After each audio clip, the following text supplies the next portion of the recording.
नमस्कार मंडळी, आज बघूया मस्त असे दडपे पोहे। तर 2 प्लेट दडपे पोहे बनवून तयार होतील इतके पातळ पोहे घेतलेले आहेत। त्यामध्ये पाव चमचा किसलेल्या आलं घातलेलं आहे। आता हे जे आलं आहे ते पोह्यांना अगदी व्यवस्थित लावून घ्यायचं आहे। त्यानंतर यामध्ये 4 ते 5 चमचे ओल्या नारळाचा चव घालून घेतलेला आहे।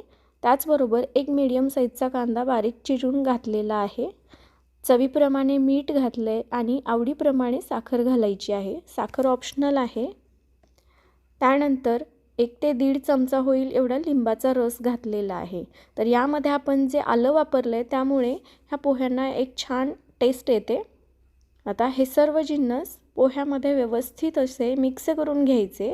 अगदी हलक्या हाताने मिक्स करायचे कारण पोहे पातळ आहेत त्यामुळे तुटण्याची शक्यता असते। त्यानंतर बारीक चिरून घेतलेली कोथिंबीर घालून घेतलेली आहे। ही देखील यामध्ये व्यवस्थित मिक्स करून घेतलेली आहे आणि हे सर्व जिन्नस एकत्र केल्यानंतर 10 ते 15 मिनिटे असं झाकण लावून ठेवून द्यायचं आहे। तोपर्यंत फोडणी बनवून घेऊयात। तर एका पॅनमध्ये तेल गरम करून घेतले, त्यामध्ये पाव चमचा मोहरी घालून घेतलेली आहे। मोहरी तडतडल्यानंतर जिरे घातलेले आहेत।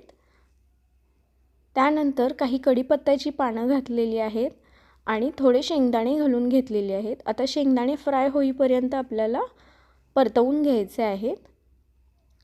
त्यानंतर एक हिरवी मिरची बारीक कट करून घातलेली आहे आणि ही जी तळणीची मिरची आहे त्याच्यातील अगदी थोडासा भाग मी फोडणीमध्ये वापरलेला आहे। तर ह्या मिरचीमुळे दडपे पोह्यांना एक छान चव येते।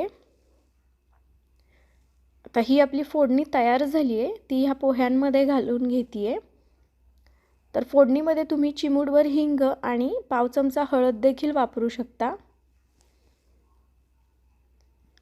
आता ही फोडणी अगदी व्यवस्थित पोह्यांमध्ये छान अशी मिक्स करून घ्यायची आहे।